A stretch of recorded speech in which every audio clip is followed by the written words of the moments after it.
అటు మాట్లాడాలా, ఇక్కడ ఉంటే పర్వాలేదు. ఈ స్థాయి దాకా నేను వచ్చి ఇక్కడ నిలబడి ఈ 4 ముక్కలు మీకు వినియోగించుకోవడానికి కారణభూతమైనటువంటి ఈ జన్మనిచ్చిన నా తల్లిదండ్రులకు మొట్టమొదటి నమస్కారం చేస్తున్నాను. మా అమ్మగారింట్లో ఉండి చూస్తున్నారు, మా నాన్నగారు కైలాసంలో ఉండి చూస్తున్నారు. 2, ఇక్కడికి నన్ను అకస్మాత్తుగా తీసుకొచ్చి ఒక్కరోజు వ్యవధిలో మొట్టమొదటి నంది అవార్డు వచ్చినప్పుడు అందులో ఒక వాక్యం రాసింది, you will be treated as a state guest as long as you stay in Hyderabad. నాకు మొట్టమొదటిసారి జీవితంలో కన్నీళ్ళు వచ్చి, నాకు అంత ఈజీగా కన్నీళ్ళు రావు. నిన్నటి వరకు a nobody on the roads suddenly became a state guest ఒక నంది అవార్డుతోటి. ఆ కన్నీళ్ళతోటే ఆ టెలిగ్రామ్ తీసుకెళ్ళి విశ్వనాథ్ గారి పాదాల ముందర అక్కడ పెట్టాం. ఇందాక ఎవరో మాట అన్నారు, మన చౌదరి విశ్వం అని, నిజానికి గారు చేర్చాలి. విశ్వం గారు నన్ను ఇక్కడ తీసుకొచ్చారు, విశ్వనాథ్ గారు ఇక్కడ తీసుకొచ్చారు. సో ఒక నోబడీని ఓవర్నైట్ సంబడిగా మార్చినటువంటి, మరో జన్మనిచ్చినటువంటి ఆ పితృతుల్యుడైన విశ్వనాథ్ గారిని ఇక్కడ నేను తెలుసుకోవాలి. ఇంకా పాట ఓకే అవుతుందో లేదో తెలియదు. నేను ఇంటర్వ్యూ దశలోనే ఉన్నాను. పెట్టి బెడ సర్దుకుని ఒక కాలు ఇటు ఇంకో కాలు అటు పెట్టి ఒకవేళ ఓకే అనకపోతే వెళ్ళిపోవడానికి రెడీగానే ఉన్నాను. ఆ టైంలో నా గంగావతరణం విని కళ్ళు చెమర్చి లేచి నుంచి అనేకమైన పాటలు పాడాలి అనుకుంటున్నాను తమ్ముడు మీవి అన్న మాట బాలసుబ్రహ్మణ్యం అంటే కుమారస్వామి అని దీవించినటువంటి బాలసుబ్రహ్మణ్యం గారికి, వీళ్ళందరికంట ముందర కాకినాడలో నా సాహితీ వ్యాసంగం చూసి మా తమ్ముడు ఒకడున్నాడు, వాడు కథలు బాగా రాస్తున్నాడు, అచ్చన్ నువ్వు అలాగే ఉంటావు, నా పేరు అప్పుడు భరణి నువ్వు అచ్చం అలాగే ఉంటావు అని పదే ప్రతిరోజు నన్ను వెంటాడుతూ అక్కడ కూర్చున్న రామకృష్ణ గారు, ఆకెళ్ళ గారి అన్నయ్య, ఆయన తిరుపతిలో పనిచేస్తున్నప్పుడు ఆకెళ్ళ గారు తిరుపతి వచ్చిన తర్వాత ఉన్న పళ్ళాన్ని మిగిలిన పనులు ఏమీ చేసుకునివ్వకుండా అర్జెంటుగా మా ఇంటికి లాక్కొచ్చేసి నీలాగే ఉండేవాడు ఒకడు ఉన్నాడు, వాడు పాటలు విండు అని చెప్పి నన్ను తీసుకొచ్చినటువంటి రామకృష్ణరావు గారికి, ఆయన అక్కడ పరిచయం సినిమా పరిశ్రమ దాకా పాకడానికి నిరంతరం ప్రయత్నం చేసినటువంటి బహిప్రాణమైన ఆకెళ్ళకి, అలాగా వాళ్ళ ఏవి రూపొందించినటువంటి అందరి అంతా అయిన వాళ్ళే, అంతా బంధువులే, కొంచెం విడివిడిగా చూడటం కోసం వేరే వరసలు కలుపుకుంటాం అంతే. కానీ సాక్షాత్తు మానసికంగా నాకు దత్తపుత్రిక ఇవాళ ఆ ఏవి తయారు చేసినటువంటి మా అమ్మాయి అనురాధ. ఇంకా అందరూ తమ చెప్పాను కదా, వ్యాజం ఉందా అంటే ఉంది. సినిమా పట్ల నాకున్నటువంటి నిబద్ధతకి, నా పట్ల నాకున్న నిబద్ధతకి ఈ విషయంలో ఒకటి చెప్తాను. భారతరత్న నాకు వస్తుందా రాదా అని కాదు, భారతరత్న మన అందరికీ వస్తుంది, మనందరికీ రావాలి, మనందరం తెచ్చుకోవాలి. భారతరత్న అంటే భారతీయత తాలూకు సమస్తమైనటువంటి ఆలోచన విధానాన్ని, జీవన విధానాన్ని మన గుండెల్లో పొదువుకోగలగాలి. మన జీవన సంవిధానంలో మన పిల్లలు కానీ, తరాలు కానీ, సమాజం కానీ మనం చూస్తున్నప్పుడు భారతీయుడంటే ఇది, భారతీయుడంటే ఇలా ఉండాలి, అనాదిగా ఇలా ఉన్నాడు, భారతీయుడు మాత్రమే ఇలా ఉన్నాడు అని మనందరి గురించి అనుకునే విధంగా మనం జీవించడం వల్ల మనమే భారతరత్న తెచ్చుకోవచ్చు. ఏదో ఒక చట్టం మీద భారతరత్న అని రాసి ఎవరో ఇవ్వకర్లేదు. కాకపోతే వయసు అయిందా లేదా అన్నది, వయసు అనేది మనసుకు సంబంధించింది. అయిపోయిందంటే అయిపోయింది, లేదంటే కాలేదు. సో మీరు ఇచ్చిన అభినందనలన్నీ ఆశీస్సులుగాను, ఇంత అద్భుతమైనటువంటి ఆత్మీయతను నాకు అందించడానికి వేదికను ఏర్పరిచిన పద్మశ్రీకి నేను కృతజ్ఞతలు తెలియజేస్తూ, ఇంతకు మునుపు కూడా చాలాసార్లు చెప్పాను, కొత్తగా మళ్ళీ పద్మశ్రీ ఇస్తారంటారు ఏమిటో. నేను పద్మశ్రీతోటే వచ్చాను. సాధారణంగా ఎవరైనా వచ్చి ఏమైనా సాధించి పద్మశ్రీ తెచ్చుకుంటారు. నేను పద్మశ్రీని సాధించుకుని తెచ్చప్పుడు చెప్పానని ఈవిడి గురించి చెప్తాను. ఈవిడి గురించి ఎప్పుడు చెప్పినా ఒకటే పరిచయం చేస్తాను, షీ ఈజ్ మై బెటర్ 3/4 అని. అంటే బెటర్ హాఫ్ కాదు 3/4. నేను ఒక 1/4 వదిలేసి నన్ను మిగిలినదంతా ఈ రాసుకో నువ్వు మగడా అనుకుంటూ పిల్లల్ని సంసారాన్ని చూసుకుంటూ వాళ్ళందరినీ ఇంటిని చూసుకుంటూ పెద్ద విశాలమైన కుటుంబం నాది. కొందరు కొన్నాళ్ల పాటు నన్ను గర్వం అనుకున్నారు, అహంకారం అనుకున్నారు, ఇంకా రకరకాలుగా అనుకున్నారు, కళ్ళు నెత్తుకొచ్చాయనుకున్నారు, కొమ్ములు వచ్చాయనుకున్నారు. సో దాన్ని ఏమిటంటాం మనం, ఎక్స్రేనా ఏమిటది, స్కాన్ కూడా చేసి చూశారు కొమ్ములు వచ్చాయో లేదో అని. అంటే నేను తరచూ వాళ్ళ పెళ్ళిళ్ళకి అస్తమానం అటెండ్ అవ్వలేకపోవడం వల్లనే వాళ్ళందరినీ కూడా టెలిఫోన్ని కంఠాభరణంగా మార్చుకుని, కరుణాభరణంగా మార్చుకుని నిరంతరం ఎప్పుడు ఎవరు ఫోన్ చేసినా వాళ్ళకి ఆన్సర్ ఇస్తూ, వాళ్ళకి అసౌకర్యం కలగకుండా చూస్తూ, నన్ను నిద్ర లేపకుండా అక్కడ మేలుకుని కూర్చుంటూ ఇలా నా వెనకాల అన్నదానికన్నా ఇందాక మా అన్నగారు అన్నట్టు నా ముందరే ఉండి నన్ను నడిపిస్తూ వచ్చింది. ఇందులో చిన్న దుర్మార్గం కూడా ఉంది. ఒకప్పుడు నేను నా అంతటి నేను బతికేవాడిని. నా వంట కూడా నేను వండుకుని తిన్న రోజులు నాకు గుర్తున్నాయి ఒక ఏడాది పాటు ఉద్యోగం చేసిన తర్వాత. ఇప్పుడు నేను ఏమని చేయలేని ఒక అశక్తుడిలా తయారయ్యాను. 15 ఏళ్ల పిల్లగా ఇంటికి గాబరానికి వచ్చి నన్ను 15 నెలల పసిపాపగా మార్చిన ఈవిడికి నా కృతజ్ఞతలు తెలియజేసుకుంటూ ఈ ఆత్మీయమైనటువంటి సభకి మరోసారి శిరస్సు ఉంచి వందనం చేస్తూ ఈవిడిని నేను నాని అని పిలుస్తాను. ఆయన మా మామగారు ఆయన ఎప్పుడు అలాగే నేను ఆయన నా గురించి ఏమైనా మాట్లాడతారేమో ఎప్పుడైనా వేదికకి పిలుస్తాను. ఆయన వచ్చి మా అల్లుడికి అభినందనలు చెప్పి వెళ్ళిపోతారు. ఎందుకంటే వాళ్ళ అమ్మాయిని కూడా ఆయన నాని అని పిలుస్తారు. అందుకబట్టి నేను నా అల్లుడిని ఆయన అనమాట. ఇలాగా ప్రతి చోట వరసలు కలుపుకోవటమే మన అందరికీ ఒక సంబంధం ఉండనే ఉంది. భూమిపుత్రులం మనం, సిబ్లింగ్స్ వీఆర్ ఆల్, మనుషులం మనం, ఆ బంధం ఉంది. ఇవి కన్వీనియన్స్ కోసం పెట్టుకున్నటువంటి వేరియస్ వరసలు. కాబట్టి ఈ వరసల్లోంచి మన ఆత్మీయతను మనలో పెంచి పోషించుకుంటూ నోరారా పలికినా పిలిచినా పలకని వాడినా మనసున మమతలున్న మనిషిని కానా, భూమి మీద మనలాగే జీవులెన్ని ఉన్నా పిలిచేందుకు పలికేందుకు చుట్టరికాలతో చుట్టుకునేందుకు ఎన్నెన్నో అందమైన వరసలు మనవేరా కన్నా అని భావంతో ఇంత ఆత్మీయమైన ఈ సభ నిర్వహించినటువంటి మా అన్నగారు గోపాలకృష్ణ గారికి ప్రత్యేక కృతజ్ఞతలు మరోసారి తెలియజేస్తూ మేము దగ్గర నుంచి సెలవు తీసుకుంటున్నాము. సభా సరస్వతి అను. ఇప్పుడు నా మనస్థితి ఎలా ఉందంటే, సభ ప్రారంభం చేస్తూ అన్నగారు గోపాలకృష్ణ గారు శ్రీరామచంద్రుడు ఆంజనేయ స్వామి వారిని దగ్గర తీసుకుని నీకు ఇంకేదో ప్రత్యేకంగా మేలు చేయాలని కోరను, నీకు ఏదైనా అవసరం ఉంటే మేలు చేయాల్సి వస్తుంది, నాకు అవసరాలు ఉన్నాయి కాబట్టి నువ్వు మేలు చేసావు, నీకు అవసరాలు ఏమీ లేవు, నీకు మేలు చేయవలసిన అవసరం రాకూడదనే కోరుకుంటున్నాను, కేవలం నా పరిష్వంగాన్ని మాత్రమే నీకు ఇస్తున్నాను అన్నప్పుడు శ్రీరామచంద్రుని పరిష్వంగానందంలో మైమరిచి మాట రాక నిలిచిపోయిన హనుమ మనస్థితి ఎలా ఉందో ప్రస్తుతం నా మనస్థితి అలా ఉంది.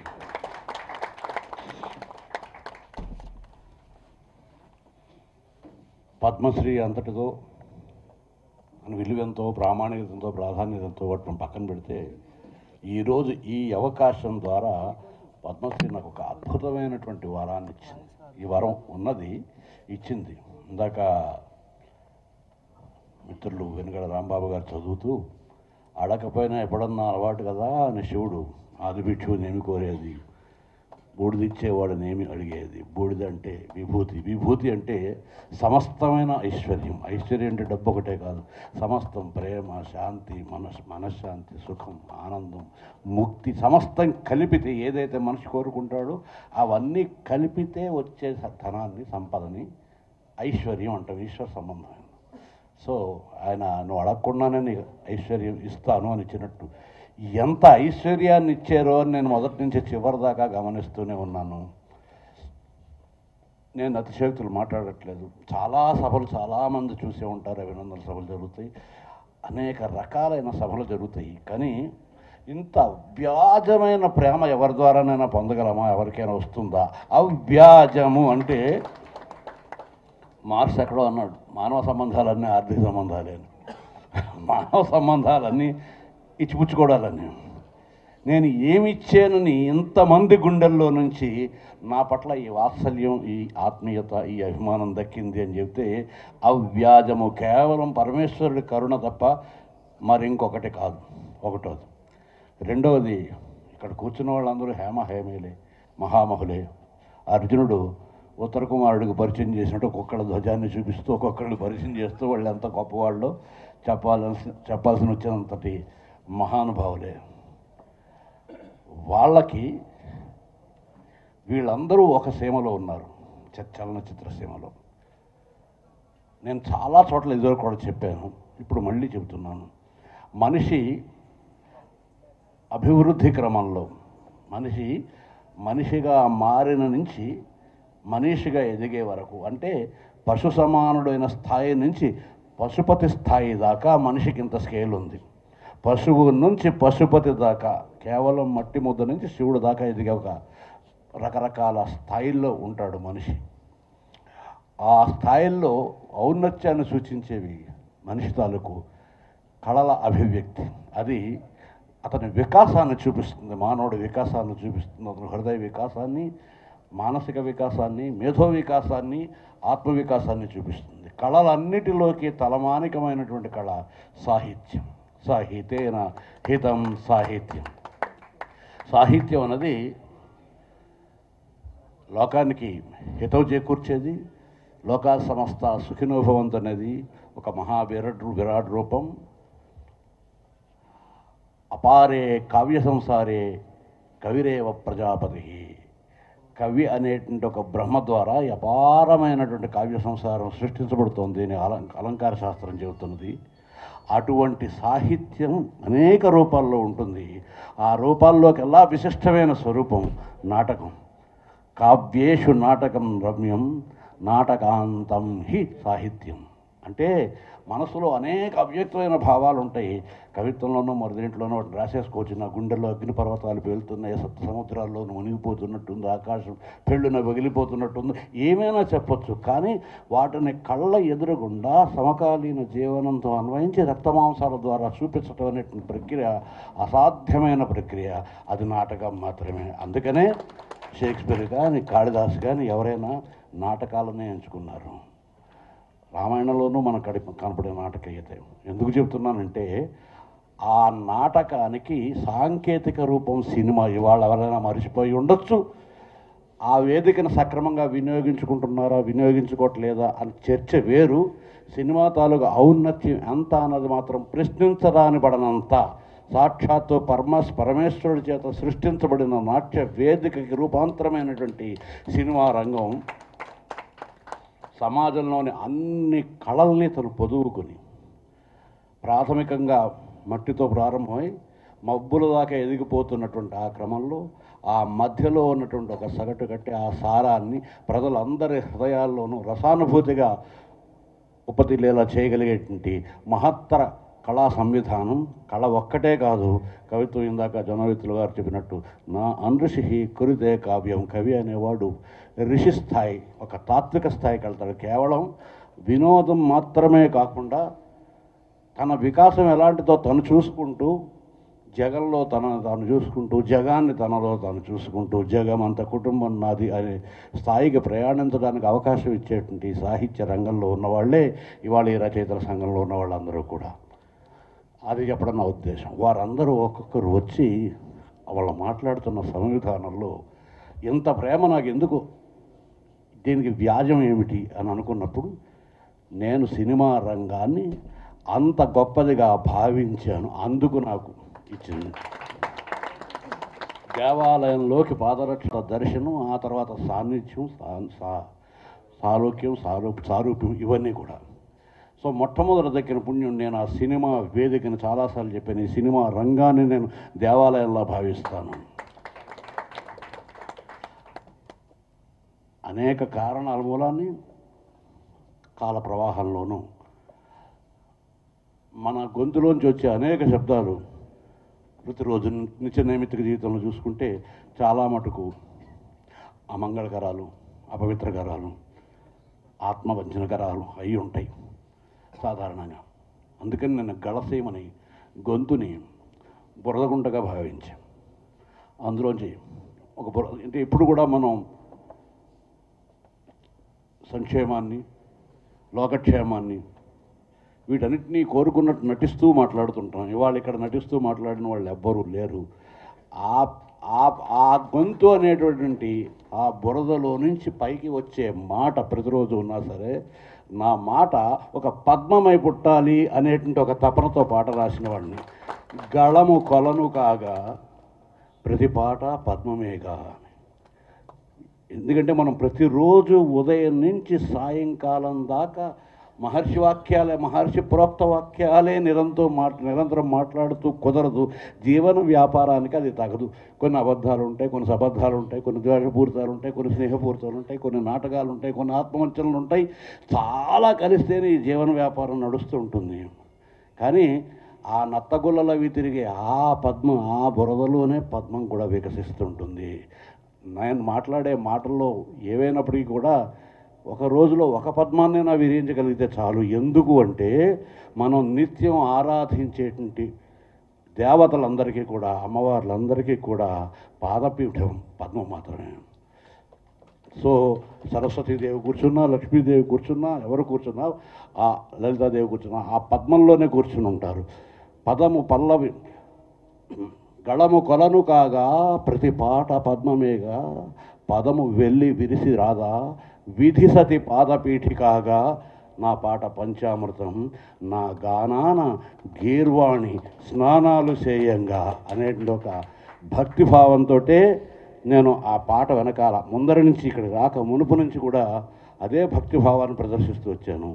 ఆ భక్తికి మెచ్చి శివాని, భవాని, శర్వాణి, ఆదిభిక్షు వాళ్ళంతా కూడా ఇంతటి ఆత్మీయతతో కూడినటువంటి వరాన్ని నాకు ఇచ్చారు. పద్మశ్రీ పొందిన అందరికీ కూడా ఇంతటి గొప్ప అవ్యాజమైన అనురాగ సంపద లభించిందని నేను అనుకోవటం లేదు. కనుక నాకు లభించినటువంటి పద్మశ్రీ నిజంగా ప్రత్యేకమైనదేనని నేను నమ్ముతున్నాను, ఆ విషయాన్ని చెబుతున్నాను. ఎందుకంటే బహుశా ప్రతి భాషలోనూ కూడా రచయితల సంఘాలు ఉంటాయి, సినిమాకి ఉంటాయి. కానీ ఏ సంఘానికి మా గోపాలకృష్ణ లాంటి అధ్యక్షుడు కానీ, మా ఆకళ లాంటి కార్యదర్శులు కానీ దొరుకుతారు మీరు చెప్పండి.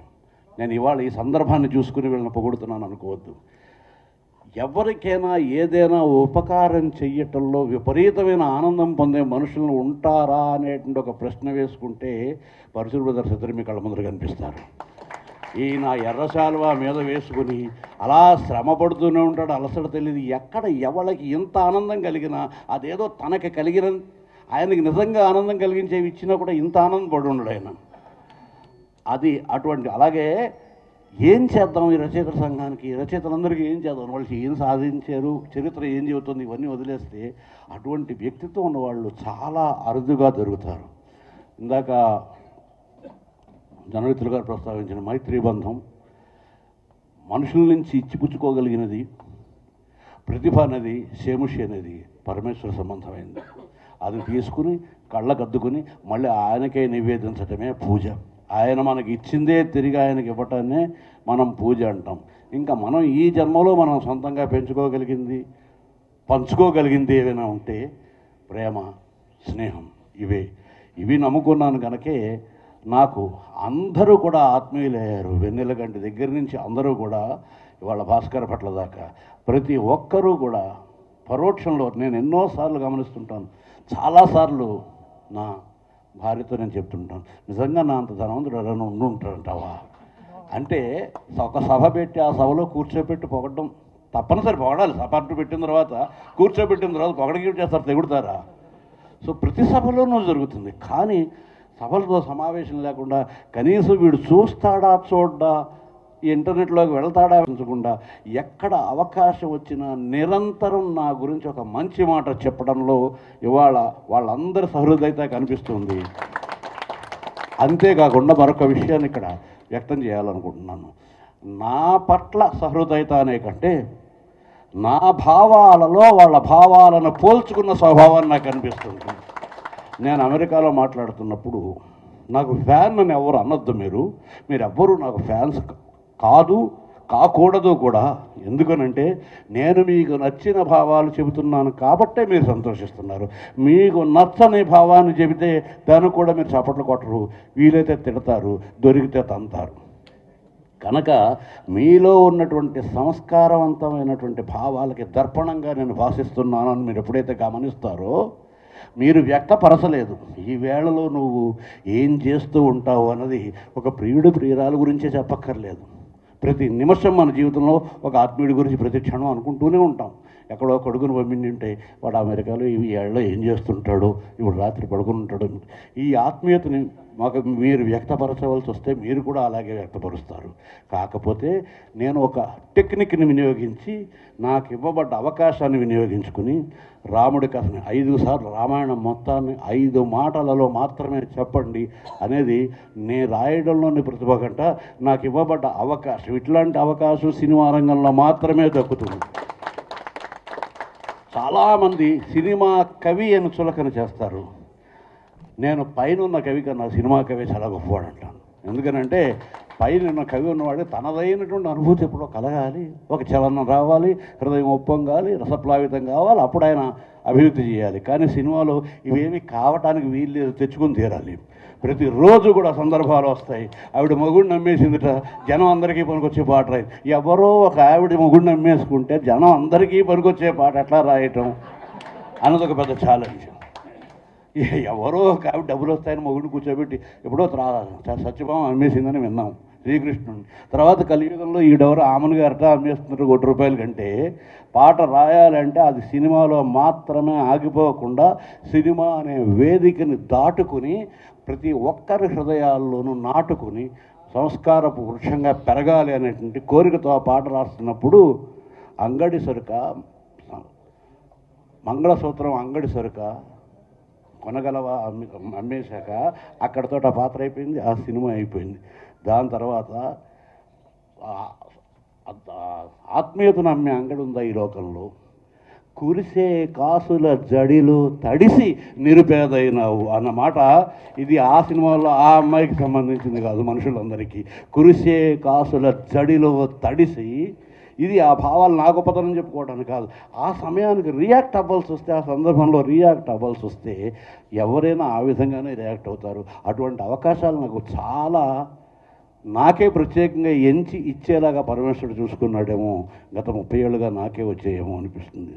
సో 5 మాటల్లో 5 వాక్యాల్లో రామాయణం గురించి చెప్పినప్పుడు అన్నగా, కొడుకుగా, తండ్రిగా, కొడుకుగా, అన్నగా, భర్తగా, రాజుగా, బాధ్యత నరిగిన పురుషుని చరితం అక్కడితో రాముడిది అయిపోయింది. అగ్ని సైతము శిరసుంచే సద్గుణ తేజానికి సాక్షిభూతమే సాధ్వి చరితం. ఇలా ఒక్కొక్క క్యారెక్టర్ని తీసుకుని, ఆ గుణాన్ని తీసుకుని 5 క్యారెక్టర్లతో తీసుకురావాలంటే నాకు ప్రతిభ కంట అది నా పెట్టే పరీక్ష. ఆ పరీక్ష ఎదుర్కోవడానికి నేను ఎప్పుడు ఇష్టపడతాను.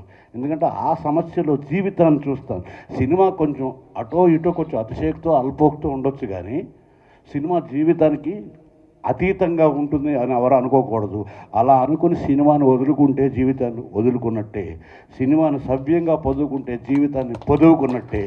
సమాజం తాలూకు నిలువెత్తు ప్రతిబింబాన్ని చూపించే తెల్లటి పెద్ద అద్దం తెర, అది సంగతి తెలిస్తే, అది తెలుసుకునేలాగా సమాజం కూడా బాధ్యతను తీసుకుని మనకి వెన్ను చరిపిస్తే, ప్రోత్సాహం ఇస్తే, ఇక్కడ రాసేవాళ్ళు, తీసేవాళ్ళు, చూపించేవాళ్ళు కూడా మా జేబులు నింపుకోవడానికి మాత్రమే మేము తీయట్లేదు, మీరు కోరింది మేము ఇస్తున్నాం అనేటువంటి విధంగా గొప్ప గొప్ప చిత్రాలు తీసారు ఇదివరకు, ఇంకా తీస్తారు కూడా. ఇంకొకటి చెప్పి ముగిస్తాను. సినిమా పరిశ్రమ ఎంత గొప్పదంటే, నాకు తెలిసినంతవరకు ఇంత ధర్మమైన వ్యాపారం ప్రపంచంలో మరి ఇంకెక్కడా లేదు. ఎందుకంటే ఒక పెన్సిల్ తయారు చేయవలసి వచ్చిన వాడైనా ₹5 ఆ పెన్సిల్ తయారు చేసుకుంటే దాని మీద ₹1 ₹6 లాభం వేసుకుంటాడు. తన తాలూకు ₹6 అంటే తన తాలూకు వెచ్చించిన సమయాన్ని వేసుకుంటాడు, తన కష్టాన్ని వేసుకుంటాడు. ఇంకొక ₹1 లాభాన్ని వేసుకుంటాడు, ₹7 అమ్ముతాడు. ఇక్కడ సమయాన్ని వెచ్చించిన ఈ మేధోశక్తి కానీ, ఈ తపన కానీ, ఆరాటం కానీ దేని మీద ఇక్కడ మేము ఖర్చులు రాయం. ఇక్కడ వాళ్ళ దగ్గరికి వెళ్ళి ఒకటే అడుగుతాం ప్రేక్షకుడిని, ఒక కథ చెబుతానండి, మీరు వినండి, మీకు నచ్చితే డబ్బులు ఇవ్వండి, ఇవ్వకపోతే మానేయండి, నష్టపోతే మానేయండి. అంటే ఇది ఈ వ్యాపారంలో పెట్టుబడి నా తాలూకు హృదయం, నా ఆలోచన, నా శ్రమ ఇవే. అవి మీకు నచ్చేలా చేయటానికే నిరంతరం నేను ప్రయత్నిస్తుంటాను. ఒకవేళ మీరు నచ్చకపోతే అది నా పొరపాటు కావచ్చు, నా పాపం, నా నేరం అనకండి, నా తడబాటు అని అనండి. వీలైతే ఆ తడబాటుని మీరు తిద్దడానికి ప్రయత్నం చేయండి. ఎక్కడో బాలయోగిని తయారు చేసినటువంటి పోతన వేమన సినిమాలు వచ్చిన చరిత్ర చదువుకున్నాం. ప్రపంచం మొత్తం మీద ప్రతి ఇంట్లోంచి, ప్రతి తెలుగువాడి ఇంట్లోంచి సంగీతం నేర్చుకోవాలని ఆసక్తి కలిగించినటువంటి ఒక శంకరాభరణాన్ని చూసాం. ఇట్లాగా సినిమా అన్నది సమాజం పట్ల ప్రభావం కలిగించేటువంటి ఒక అద్భుతమైనటువంటి మాధ్యమం అనే సంగతి అందరూ గమనిస్తే దాని పట్ల అక్కర వాళ్ళకి పెరుగుతుంది. మనకి కూడా ఇక్కడ అక్కర పెరగాలి అని ఇక్కడ ఉన్న వాళ్ళందరికీ నాది ఒక వినమ్రమైన అభ్యర్థన. ఇక్కడ మనం కేవలం కాసులకే రావట్లేదు. కాకపోతే సమయాన్ని సందర్భం వచ్చినప్పుడు ఇది నిర్మాత ఓకే చేసేస్తే బాగుండు, మ్యూజిక్ డైరెక్టర్ ఓకే ఇందాక వెంకటేశ్వరరావు అదే చెప్పారు, శ్రీ అంతటి వాడిని కూడా తిప్పలు పెట్టి అమ్మయ్య అనిపించింది. అంటే అంతటి మా యుగకర్త అని చెప్పినటువంటి శ్రీశ్రీ గారు కూడా నిర్మాత ఒక్కసారి 2 అక్షరాలు ఓకే అని ఒక బీజాక్షరాలు వేస్తే ఇక్కడ ప్రస్తుతం మేము ఎదుర్కొంటున్న సమస్య కాదు, ఇది ఒక పరీక్ష. ఆ 2 బీజాక్షరాలు ఆయన నోటిని రావడానికే మేము ప్రయత్నం చేస్తుంటాం. సో ఆ ప్రయత్నం వెనకాల అందరం చేస్తుంటాం. ఆ ప్రయత్నం వెనకాల మనదైన గుండెసడి, మనదైనటువంటి గొంతు, ఈ 2 ఉండేలా చూసుకుంటూ దానికోసమే నేను ఎన్నో రాత్రులు మేలుకోవాల్సి వచ్చింది. నాకు మనిషి మీద అపారమైన కొంచెం గుర్తుపాటు రాయండి నిర్మాత అడిగేదంటే ఆయన కోట్లు ఖర్చు పెట్టి ఈ స్థాయి దాకా నేను వచ్చి ఇక్కడ నిలబడి ఈ 4 ముక్కలు మీకు వినియోగించుకోవడానికి కారణభూతమైనటువంటి ఈ జన్మనిచ్చిన నా తల్లిదండ్రులకు మొట్టమొదటి నమస్కారం చేస్తున్నాను. మా అమ్మగారింట్లో ఉండి చూస్తున్నారు, మా నాన్నగారు కైలాసంలో ఉండి చూస్తున్నారు. 2 ఇక్కడికి నన్ను అకస్మాత్తుగా తీసుకొచ్చి ఒక్కరోజు వ్యవధిలో మొట్టమొదటి నంది అవార్డు వచ్చినప్పుడు అందులో ఒక వాక్యం రాసింది, you will be treated as a state guest as long as you stay in Hyderabad. నాకు మొట్టమొదటిసారి జీవితంలో కన్నీళ్ళు వచ్చి, నాకు అంత ఈజీగా కన్నీళ్ళు రావు. నిన్నటి వరకు a nobody on the roads suddenly became a state guest ఒక నంది అవార్డుతోటి. ఆ కన్నీళ్ళతోటే ఆ టెలిగ్రామ్ తీసుకెళ్ళి విశ్వనాథ్ గారి పాదాల ముందర అక్కడ పెట్టాం. ఇందాక ఎవరో మాట అన్నారు, మన చౌదరి విశ్వం అని, నిజానికి గారు చేర్చాలి. విశ్వం గారు నన్ను ఇక్కడ తీసుకొచ్చారు, విశ్వనాథ్ గారు ఇక్కడ తీసుకొచ్చారు. సో ఒక నోబడిని ఓవర్నైట్ సంబడిగా మార్చినటువంటి, మరో జన్మనిచ్చినటువంటి ఆ పితృతుల్యుడైన విశ్వనాథ్ గారిని ఇక్కడ నేను తెలుసుకోవాలి. ఇంకా పాట ఓకే అవుతుందో లేదో తెలియదు. నేను ఇంటర్వ్యూ దశలోనే ఉన్నాను. పెట్టి బెడ సర్దుకుని ఒక కాలు ఇటు ఇంకో కాలు అటు పెట్టి ఒకవేళ ఓకే అనకపోతే వెళ్ళిపోవడానికి రెడీగానే ఉన్నాను. ఆ టైంలో నా గంగావతరణం విని కళ్ళు చెమర్చి లేచి నుంచి అనేకమైన పాటలు పాడాలి అనుకుంటున్నాను తమ్ముడు మీవి అన్న మాట బాలసుబ్రహ్మణ్యం అంటే కుమారస్వామి అని దీవించినటువంటి బాలసుబ్రహ్మణ్యం గారికి, వీళ్ళందరికంటే ముందర కాకినాడలో నా సాహితీ వ్యాసంగం చూసి మా తమ్ముడు ఒకడున్నాడు, వాడు కథలు బాగా రాస్తున్నాడు, అచ్చను నువ్వు అలాగే ఉంటావు, నా పేరు అప్పుడు భరణి నువ్వు అచ్చం అలాగే ఉంటావు అని పదే ప్రతిరోజు నన్ను వెంటాడుతూ అక్కడ కూర్చున్న రామకృష్ణ గారు, ఆకెళ్ళ గారి అన్నయ్య, ఆయన తిరుపతిలో పనిచేస్తున్నప్పుడు ఆకెళ్ళ గారు తిరుపతి వచ్చిన తర్వాత ఉన్న పళ్ళాన్ని మిగిలిన పనులు ఏమీ చేసుకొని ఇవ్వకుండా అర్జెంటుగా మా ఇంటికి లాక్కొచ్చేసి నీలాగే ఉండేవాడు ఒకడు ఉన్నాడు, వాడు పాటలు విండు అని చెప్పి నన్ను తీసుకొచ్చినటువంటి రామకృష్ణరావు గారికి, ఆయన అక్కడ పరిచయం సినిమా పరిశ్రమ దాకా పాకడానికి నిరంతరం ప్రయత్నం చేసినటువంటి బహిప్రాణమైన ఆకెళ్ళకి, అలాగా వాళ్ళ ఏవి రూపొందించినటువంటి అందరి అంతా అయిన వాళ్ళే, అంతా బంధువులే, కొంచెం విడివిడిగా చూడటం కోసం వేరే వరసలు కలుపుకుంటామంతే. కానీ సాక్షాత్తు మానసికంగా నాకు దత్తపుత్రిక ఇవాళ ఆ ఏవి తయారు చేసినటువంటి మా అమ్మాయి అనురాధ, ఇంకా అందరూ తమ చెప్పాను కదా, వ్యాజం ఉందా అంటే ఉంది. సినిమా పట్ల నాకున్నటువంటి నిబద్ధతకి, నా పట్ల నాకున్న నిబద్ధతకి ఈ విషయంలో ఒకటి చెప్తాను. భారతరత్న నాకు వస్తుందా రాదా అని కాదు, భారతరత్న మన అందరికీ వస్తుంది, మనందరికీ రావాలి, మనందరం తెచ్చుకోవాలి. భారతరత్న అంటే భారతీయత తాలూకు సమస్తమైనటువంటి ఆలోచన విధానాన్ని, జీవన విధానాన్ని మన గుండెల్లో పొదువుకోగలగాలి.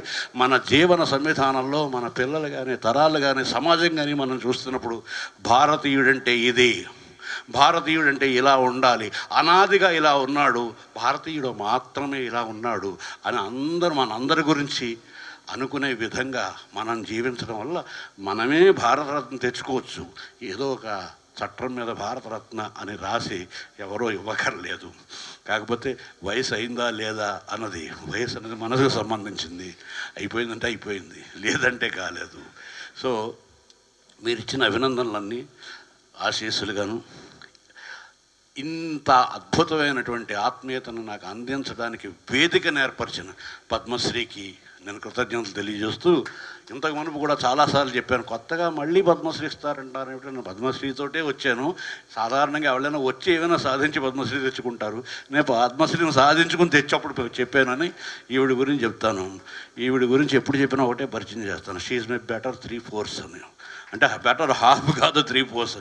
నేను ఒక 1/4 వదిలేసి నన్ను మిగిలినదంతా ఈ రాసుకో నువ్వు మగడా అనుకుంటూ పిల్లల్ని సంసారాన్ని చూసుకుంటూ వాళ్ళందరినీ ఇంటిని చూసుకుంటూ పెద్ద విశాలమైన కుటుంబం నాది. కొందరు కొన్నాళ్ల పాటు నన్ను గర్వం అనుకున్నారు, అహంకారం అనుకున్నారు, ఇంకా రకరకాలుగా అనుకున్నారు, కళ్ళు నెత్తుకొచ్చాయి అనుకున్నారు, కొమ్ములు వచ్చాయి అనుకున్నారు. సో దాన్ని ఏమిటంటాం మనం, ఎక్స్రేనా ఏమిటది, స్కాన్ కూడా చేసి చూశారు కొమ్ములు వచ్చాయో లేదో అని. అంటే నేను తరచూ వాళ్ళ పెళ్ళిళ్ళకి అస్తమానం అటెండ్ అవ్వలేకపోవడం వల్ల వాళ్ళందరినీ కూడా టెలిఫోన్ని కంఠాభరణంగా మార్చుకుని కరుణాభరణంగా మార్చుకుని నిరంతరం ఎప్పుడు ఎవరు ఫోన్ చేసినా వాళ్ళకి ఆన్సర్ ఇస్తూ వాళ్ళకి అసౌకర్యం కలగకుండా చూస్తూ నన్ను నిద్ర లేపకుండా అక్కడ మేలుకుని కూర్చుంటూ ఇలా నా వెనకాల అన్నదానికన్నా ఇందాక మా అన్నగారు నా ముందరే ఉండి నన్ను నడిపిస్తూ వచ్చింది. ఇందులో చిన్న దుర్మార్గం కూడా ఉంది. ఒకప్పుడు నేను నా అంతటి నేను బతికేవాడిని. నా వంట కూడా నేను వండుకుని తిన్న రోజులు నాకు గుర్తున్నాయి ఒక ఏడాది పాటు ఉద్యోగం చేసిన తర్వాత. ఇప్పుడు నేను ఏమని చేయలేని ఒక అశక్తుడిలా తయారయ్యాను. 15 ఏళ్ల పిల్లగా ఇంటికి గాబరానికి వచ్చి నన్ను 15 నెలల పసిపాపగా మార్చిన ఈవిడికి నా కృతజ్ఞతలు తెలియజేసుకుంటూ ఈ ఆత్మీయమైనటువంటి పాపకి మరోసారి శిరస్సు ఉంచి వందనం చేస్తూ, ఈవిడిని నేను నాని అని పిలుస్తాను. ఆయన మా మామగారు ఆయన ఎప్పుడు అలాగే నేను ఆయన గురించి ఏమైనా మాట్లాడతారేమో ఎప్పుడైనా వేదికకి పిలుస్తాను. ఆయన వచ్చి మా అల్లుడికి అభినందనలు చెప్పి వెళ్ళిపోతారు. ఎందుకంటే వాళ్ళ అమ్మాయిని కూడా ఆయన నాని అని పిలుస్తారు. అందుకబట్టి నేను నా అల్లుడిని ఆయన అనమాట. ఇలాగా ప్రతి చోట వరసలు కలుపుకోవటమే మన అందరికీ ఒక సంబంధం ఉండనే ఉంది. భూమి పుత్రులం మనం, సిబ్లింగ్స్ వీఆర్ ఆల్, మనుషులం మనం, ఆ బంధం ఉంది. ఇవి కన్వీనియన్స్ కోసం పెట్టుకున్నటువంటి వేరియస్ వరసలు.